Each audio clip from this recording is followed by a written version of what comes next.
చేశాడు నెత్తి మించే అని, కాబట్టి అది బాగున్నాడు. మన పాదం నుంచి తీద్దామా అని అనుకున్నాను.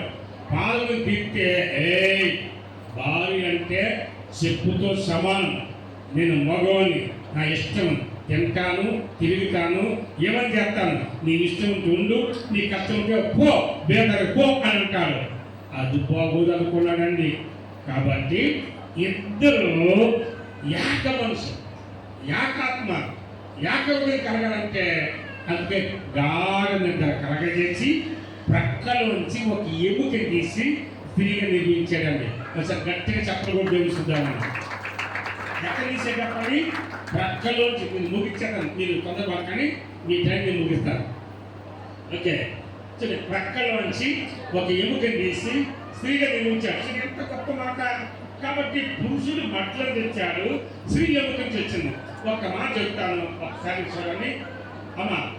ఇప్పుడు పవిత్ర హైదరాబాద్కి వచ్చింది, నేను 4 వెళ్ళిపోతాను అని చేసింది అనుకోండి. బొబ్బలు ఏం చేస్తాడు, వెంటనే కరిగిపోయి 10,000 ఇచ్చి మంచి క్యాబ్ బుక్ చేసి పంపిస్తాడు. పంపిస్తాడు కదా, పంపిస్తాడు అంటాడు. గట్టిగా చెప్పలు పట్టండి. ఇప్పుడు ఈ బబ్బులు ఎక్కడికి వెళ్ళాడు, నా ఊరికి వెళ్ళాడు. అక్కడికి వెళ్ళా, మా అమ్మ సంతోషంగా గుర్తుపడుతుంది అని చేశాడు అనుకోండి. అప్పుడు పవిత్ర అంటది, సిగ్గు లేదు, ఆదర్శినట్టు చేసేవా అని అంటారు. అవునా కదండి. స్త్రీ ఏడితే కరిగిపోతాడు, పురుషుడు ఏడితే సిగ్గు లేదు అని అంటారు. కారణం ఏంటంటే చూడండి, పురుషుడు మట్టిని తెచ్చినాయి కాబట్టి మట్టి మీద నీరు పోతే మట్టి కరుగుతుంది. మరి ఎముక మీద నీరు పోతే ఎముక కరుగుతుందా? కరగదు. అందుకే ఈ ఎత్తునే కలిపాడు.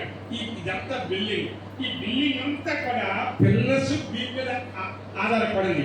ఈ పిల్లర్స్ బీమ్ లేకపోతే బిల్డింగ్ ఎలా కూలిపోతుందో, ఎముక లేకపోతే ఆ సంసారం కూడా కూలిపోతుందండి. అందుకే జ్ఞానవంతురాలు తన ఇల్లు కట్టుకుంటుంది, మూఢురాలు తన చేతులతో ఇల్లు కూడా పెట్టుకుంటున్నాను. కాబట్టి పవిత్ర తిరిగి అర్థమవుతుందమ్మా. ఇక్కడి నుంచి ఏం చేయాలంటే నీ ఇల్లు కట్టేది, సంసారం చూసుకునేది నీకు నీ మీద ఆధారపడింది. ఓకేనా? జాగ్రత్తగా, ప్రేమగా, ప్రార్థనపూర్వకంగా ఉండి ఈ సంసారం నడిపించాలి. అప్పుడు దేవుడు మీకు దీవిస్తాడు, 3 కుల 6 కార్యాలు చేస్తాడు. ఓకే, కాబట్టి అలాగే పిల్లరా